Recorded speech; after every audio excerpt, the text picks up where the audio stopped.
नमो बुद्धाय, जय भीम साथियों। आप सभी का हमारे YouTube चैनल में स्वागत है। साथियों, बहुजन समाज पार्टी के दिग्गज नेता, तमिलनाडु के प्रदेश अध्यक्ष, बहुजन समाज की आवाज़, बाबा साहब अम्बेडकर के मजबूत सिपाही, भगवान बुद्धा के अनुयायी, हम सब के दिलों में राज करने वाले के आर्मस्ट्रांग हमारे बीच में नहीं रहे। आज उनकी हत्या के 3 दिन हो चुके हैं। तमिलनाडु पुलिस के आर्मस्ट्रांग के असली हत्यारों को अभी तक गिरफ्तार करने में असफल है। जो वास्तविक गुंडे हैं, जो वास्तविक हत्यारे हैं, अभी भी वो पुलिस की गिरफ्त से बाहर हैं। पुलिस इस मामले में सिर्फ हिला हवाली कर रही है।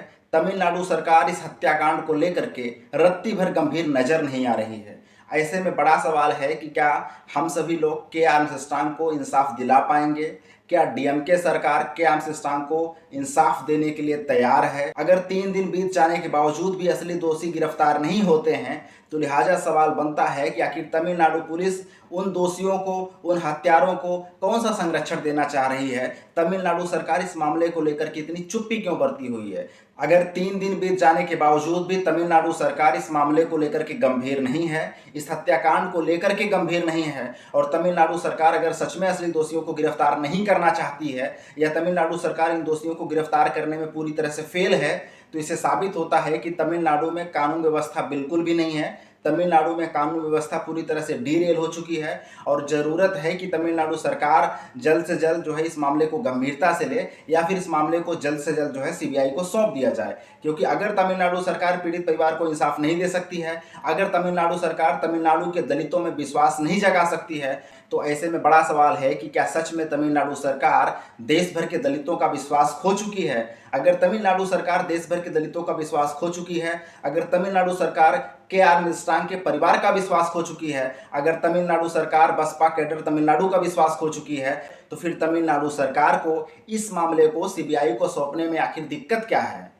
चूंकि तमिलनाडु सरकार इस मामले को लेकर के गंभीर नहीं है, डीएमके सरकार इस हत्याकांड को लेकर के सक्रिय नहीं है, तमिलनाडु सरकार इस मामले को सीबीआई को सौंप भी नहीं रही है, इससे साफ साबित होता है कि तमिलनाडु सरकार की, डीएमके की, वहाँ के सीएम जो है एमके स्टालिन की नीयत साफ नहीं है, उनकी नीयत सही नहीं है।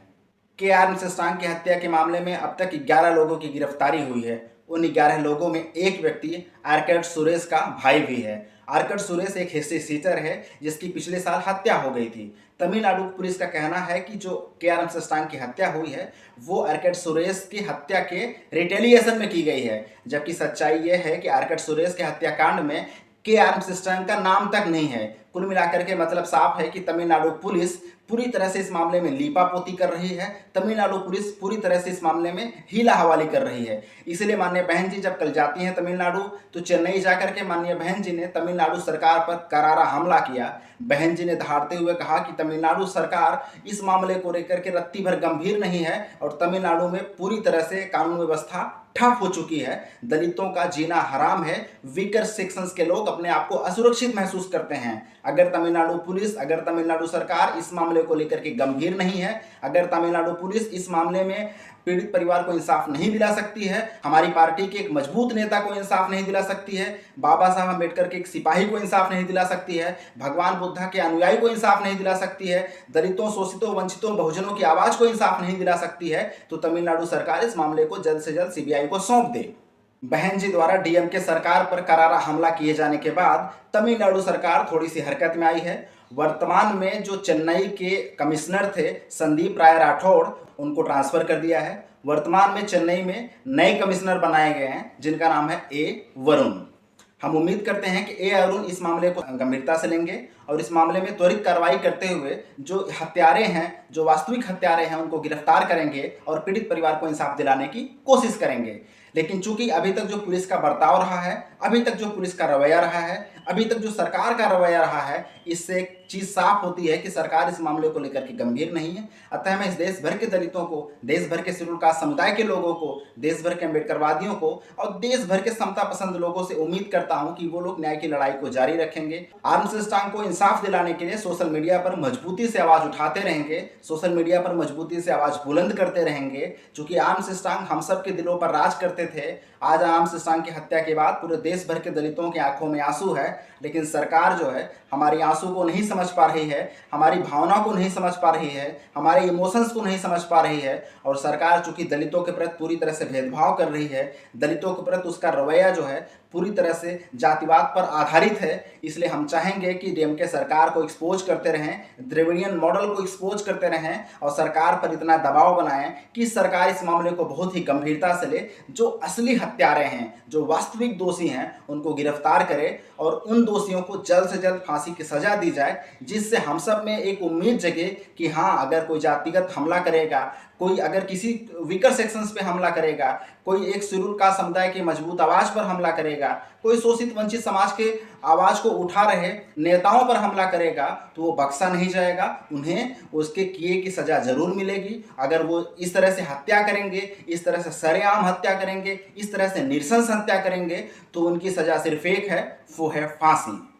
आर्म्स स्ट्रांग की हत्या के बाद ऐसा लग रहा है कि देश भर के दलितों ने अपने परिवार के एक सदस्य को खो दिया है। उनकी आंखों में आंसू है, उनकी आंखों में पीड़ा है, वो चिंतित हैं, वो दुखी हैं, वो पीड़ित हैं। वो इस बात से चिंतित हैं, वो इस बात से परेशान हैं कि आज हमने अपने समाज के एक ऐसे अग्रज को खो दिया, आज हमने अपने समाज के एक ऐसे आदर्श को खो दिया, आज हमने अपने समाज के एक ऐसे सिपाही को खो दिया जो बाबा साहब अम्बेडकर के मूवमेंट को आगे बढ़ा रहे थे, जो बाबा साहब अम्बेडकर के संदेशों को आगे बढ़ा रहे थे, जो माननीय बहन जी के, जो साहब कांसीराम के वो बहुजन संघर्षों को आगे बढ़ा रहे थे। लेकिन दोस्तों, आज हम चिंतित हैं, आज हम दुखी हैं, इस बात से दुखी हैं कि आज अगर आर्म्स स्ट्रांग चले गए हैं तो क्या हम उसकी भरपाई कर पाएंगे। आज हम इस बात से दुखी हैं कि क्या हम आर्म्स स्ट्रांग के हत्यारों को इंसाफ दिला पाएंगे। आज हमने आर्म्स स्ट्रांग का एक वीडियो देखा, वो वीडियो इतना हृदय को स्पर्श करने वाला था, वो वीडियो इतना मार्मिक था कि मानो कलेजा फट जाता हो। देख करके ऐसा लग रहा था कि मानो पूरा तमिलनाडु सड़कों पर आ चुका हो। देख करके ऐसा लग रहा था कि मानो पूरे देश भर के दलितों के परिवार से एक सदस्य की मौत हो चुकी है। देश भर का दलित समाज उसकी आंखों में आंसू देख करके, उसकी आंखों की वेदना को देख करके, आर्म्स स्ट्रांग की अंतिम यात्रा को देख करके ऐसा लग रहा था कि हमने एक सामान्य व्यक्ति नहीं खोया है, हमने एक युग परिवर्तनकारी नेता को खो दिया, हमने बाबा साहब अम्बेडकर के एक बहुत बड़े अनुयायी को खो दिया, हमने बहुजन समाज के एक बहुत बड़े सिपाही को खो दिया, हमने बहुजन समाज पार्टी के कैडर को खो दिया। ऐसा लगता था कि हमने बहुजन समाज पार्टी के युवाओं में नेतृत्व भरने वाले, तमिलनाडु के युवाओं में जागृति पैदा करने वाले, शोषित वंचित समुदाय के लोगों में उम्मीद की एक किरण पैदा करने वाले, छात्रों की मदद करने वाले, पीड़ितों की मदद करने वाले, शोषितों वंचितों के एक मसीहा को खो दिया। आर्म्स स्ट्रांग की अंतिम यात्रा में 7 लाख से अधिक लोग आए हुए थे। आप कल्पना कर सकते हैं कि आर्म्स स्ट्रांग कितने महान व्यक्ति रहे होंगे। दोस्तों, आर्म्स स्ट्रांग ने इतने कम समय में जो नाम कमाया है, जो इज्जत कमाई है, जो शोहरत कमाई है, वो दर्शाता है कि वो बाबा साहब अम्बेडकर के सच्चे अनुयायी थे। यह दर्शाता है कि बहुजन समाज के एक सच्चे सिपाही थे।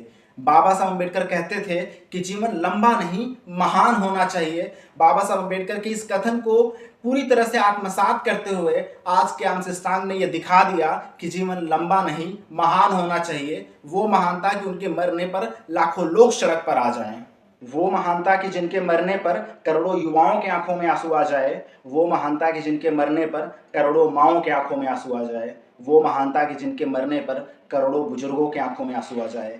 क्या आर्म्स स्ट्रांग केवल एक राजनीतिक व्यक्ति नहीं थे, बल्कि उन्होंने समाज में जो जनजागृति के लिए काम किया हुआ था, जो सामाजिक जनजागरण के लिए काम किया हुआ था और जो धम्म चेतना के लिए काम किया हुआ था, ये उसी का फल है कि आज पूरा तमिलनाडु सड़कों पर है, ये उसी का फल है कि आज पूरा चेन्नई सड़कों पर है, ये उसी का फल है कि आज देश भर के दलितों की आंखों में आंसू है, ये उसी का फल है कि आज देश भर का दलित समाज उनके जाने के बाद रो रहा है, विलख रहा है। ये इस बात का भी प्रमाण है कि अगर आज देश भर के दलितों की आंखों में आंसू है, कि आर्म्स स्ट्रांग ने अपने जीवन में कितने माओं के आंसू पोंछे होंगे, कितने बहनों के आंसू पोंछे होंगे, कितने युवाओं के आंसू पोंछे होंगे और दलित समुदाय के कितने लोगों के आंसू पोंछे होंगे, बहुजन समाज के कितने लोगों के आंसू पोंछे होंगे।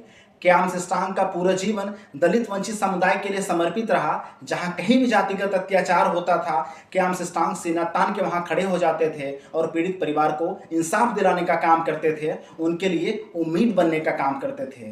कि आर्म्स स्ट्रांग अपने जीवन में जो कर्मा करते थे, जो समाज के उत्थान के लिए जो मदद किया करते थे, वो किसी से बताया नहीं करते थे, उसका ढोल नहीं पीटा करते थे। आप सब ने इस लड़की का वायरल वीडियो तो देखा ही होगा, जिसमें लड़की बता रही है कि किस तरह से आर्म्स स्ट्रांग ने 800 छात्रों की आर्थिक मदद की, उन्हें पढ़ाया लिखाया, उन्हें पढ़ा लिखा करके लॉ में एडमिशन दिलाया और लॉ में एडमिशन दिला करके उन्हें वकील बनाया। आप कल्पना कीजिए कि एक व्यक्ति जिसने पढ़ा लिखा करके 800 छात्रों को वकील बनाया हो, समाज में 800 वकील तैयार किया हो, वो कितना महान रहा होगा, उसकी कितनी महान सोच रही होगी। चूंकि आर्म्स स्ट्रांग खुद पेशे से वकील थे, इसलिए वो समझते थे कि अगर हमारे समाज के लोग वकील बनेंगे तो जुर्म जाति के खिलाफ लड़ पाएंगे, समाज में हो रहे जातिगत उत्पीड़न के खिलाफ लड़ पाएंगे। जब आर्म्स स्ट्रांग ने समाज के 800 छात्रों को पढ़ा लिखा करके उन्हें वकील बनाया, उन्हें इस काबिल बनाया कि वो जुर्म जाति के खिलाफ लड़ सकते हैं, वो बाबा साहब अम्बेडकर के कारवां को आगे बढ़ा सकते हैं, समाज में हो रहे जातिगत उत्पीड़न के खिलाफ लड़ सकते हैं, तो इतना महान काम करने के बावजूद उन्होंने इस काम को सबके सामने लाया क्यों नहीं? उन्होंने इसकी क्रेडिट क्यों नहीं ली? लड़की बता रही है कि आर्म्स स्ट्रांग कहे थे कि हम इन छात्रों को पढ़ा लिखा रहे हैं, ये छात्र पढ़ लिख करके वकील बनेंगे, समाज के लिए काम करेंगे, लेकिन वह किसी से बताएंगे नहीं कि हमने इसकी मदद की थी। सोचिए, वो व्यक्ति कर्म करके भूल जाता था। कितना महान रहे होंगे आर्म्स स्ट्रांग, कितनी महान रही होगी उनकी सोच और कितना महान रहा है उनका आदर्श। फिल्म डायरेक्टर पा रंजीत और आर्म्स स्ट्रांग एक दूसरे के घनिष्ठ मित्र थे। आर्म्स स्ट्रांग पा रंजीत को अपना छोटा भाई मानते थे। पा रंजीत जब नीलम सोशल की स्थापना कर रहे थे तो आर्म्स स्ट्रांग ने उनकी बहुत मदद की थी। आज पा रंजीत फफक फफक करके रो रहे हैं, विलख विलख करके रो रहे हैं, क्योंकि उन्होंने पता है कि उन्होंने अपने जीवन में क्या खोया है। उन्होंने अपना एक दोस्त खोया है, उन्होंने अपना एक भाई खोया है, उन्होंने बाबा साहब अम्बेडकर के एक सिपाही को खोया है, कि उन्होंने दलित समाज की एक मजबूत आवाज़ को खोया है, उन्होंने बहुजन समाज की एक उम्मीद को खोया है। पा रंजीत की आंखों में आंसुओं को देख करके एक बात तो स्पष्ट है कि आर्म्स स्ट्रांग का जाना पा रंजीत के निजी जीवन के लिए भी कितना दुखद है, पा रंजीत के निजी जीवन के लिए भी कितना पीड़ादायक है। पा रंजीत के साथ ही साथ दलित समुदाय के एक मजबूत नेता और वीसीके के राष्ट्रीय अध्यक्ष डॉक्टर थोल थुरमा वलवन साहब भी रो रहे थे और उनके साथ ही साथ साउथ के एक्टर साईं दीना भी रो रहे थे। ये दर्शाता है कि तमिलनाडु में उन्होंने जो काम किया है, आर्म्स स्ट्रांग साहब ने जो नाम कमाया है, आर्म्स स्ट्रांग साहब ने जो इज्जत कमाई है, वह दरअसल अछूड़े है, उसकी भरपाई नहीं की जा सकती है। इसलिए हम सब की मांग है कि किसी भी तरह से जो आरोपी हैं, जो हत्यारे हैं, जो इस हत्याकांड में शामिल हैं, जो मुख्य दोषी हैं, उन्हें जल्द से जल्द तमिलनाडु पुलिस गिरफ्तार करे और दोषियों को सजा दे, दोषियों को फांसी दे, ताकि दलित समुदाय के बीच में वो विश्वास हासिल हो सके, ताकि दलित समाज के बीच में वो विश्वास जाग सके कि अगर उनके ऊपर जातिगत जुल्म होगा, अगर उनके ऊपर जातिगत अत्याचार होगा, अगर उनके साथ जातिगत अन्याय होगा तो दोषी बख्शे नहीं जाएंगे, सरकार उन दोषियों को सजा जरूर दिलाएगी। साथियों, आर्म्स स्ट्रांग के इस नन्ही बच्ची को देखिए, ये वही बच्ची है जिसे माननीय बहन जी ने 2 साल पहले पंचशील के झंडे के साथ अपने गोदी में खिलाया हुआ था। आज माननीय बहन जी इस बच्चे के आंसू पोंछ रही हैं। बच्ची के आंसू पोंछते हुए माननीय बहन जी बच्ची की मां को, यानी आर्म्स स्ट्रांग की पत्नी को ढांढस बंधाते हुए कह रही हैं कि डरो मत, हम सब मिल करके आर्म्स स्ट्रांग के हत्यारों को सजा दिलाएंगे, उन्हें इंसाफ दिलाएंगे। करुणामयी बहन जी की इस भावना का सम्मान करते हुए ये हम सब की जिम्मेदारी है कि हम सभी लोग आर्म्स स्ट्रांग के हक की लड़ाई लड़ें, आर्म्स स्ट्रांग के कारवां को आगे बढ़ाएं, आर्म्स स्ट्रांग की उम्मीदों को पूरा करें और आर्म्स स्ट्रांग को इंसाफ दिलाने के लिए, आर्म्स स्ट्रांग को न्याय दिलाने के लिए पुरजोर लड़ाई लड़ें, सोशल मीडिया पर बहुत मजबूती से आवाज़ उठाएं। आर्म्स स्ट्रांग भगवान बुद्ध के अनुयायी थे। वो अपने समाज के लोगों में धम्म चेतना का प्रचार प्रसार किया करते थे, भगवान बुद्ध की शिक्षाओं को फैलाने का काम किया करते थे। उनका एक वीडियो बहुत वायरल हो रहा है जिसमें वो बुद्ध पूर्णिमा की जयंती मनाते हुए, भगवान बुद्ध की जयंती को मनाते हुए बहुत धूमधाम से भगवान बुद्ध की एक यात्रा निकाल रहे हैं, उनकी रथ यात्रा निकाल रहे हैं और लोगों में धम्म शिक्षा फैलाने का काम कर रहे हैं। लेकिन दोस्तों, आज हमने जब उनके अंतिम संस्कार का ये वीडियो देखा, आर्म्स स्ट्रांग पंचशील से लिपटे हुए हैं, आर्म्स स्ट्रांग की पत्नी रो रही है और समाज के साथ ही हाथ जोड़ करके धम्म उपासना कर रहे हैं, मंगस उन्हें आखिरी विदाई दे रहे हैं, वो बहुत ही पीड़ादायक था। ये हम सब के लिए बहुत पीड़ादायक पल है कि हम सब ने समाज के एक होनहार सिपाही को खो दिया, बाबा साहब अम्बेडकर के अनुयायी को खो दिया, हम सभी ने अपने अग्रज को खो दिया, हम सभी ने अपने आदर्श को खो दिया। इसलिए मैं आप सभी से विनम्र आग्रह करता हूं कि आप सभी लोग आर्म्स स्ट्रांग को न्याय दिलाने की लड़ाई को जारी रखें, सोशल मीडिया पर मजबूती से आवाज़ उठाते रहें ताकि तमिलनाडु सरकार पर दबाव बनाया जा सके, ताकि तमिलनाडु सरकार जल्द से जल्द हत्यारों को गिरफ्तार करे और हत्यारों को फांसी की सज़ा सुनाए, क्योंकि फांसी से कम हम लोग किसी कीमत पे कुछ भी बर्दाश्त करने को तैयार नहीं है। कि आर्म्स स्ट्रांग को हर हाल में न्याय दिलाना, कि आर्म्स स्ट्रांग को हर हाल में इंसाफ दिलाना, पीड़ित परिवार को हर हाल में सुरक्षा दिलाना, ये हम सबकी जिम्मेदारी है और हम सभी लोग मिल करके इस जिम्मेदारी को मजबूती से निभाएंगे और हर हाल में आर्म्स स्ट्रांग के हत्यारों को सजा दिलाएंगे, हर हाल में आर्म्स स्ट्रांग को न्याय दिलाएंगे। साथियों, आज की वीडियो में बस इतना ही। मैं उम्मीद करता हूं कि आप सभी लोग अच्छे होंगे। अपना ख्याल रखिए, सुरक्षित रहिए। नमो बुद्धाय, जय भीम।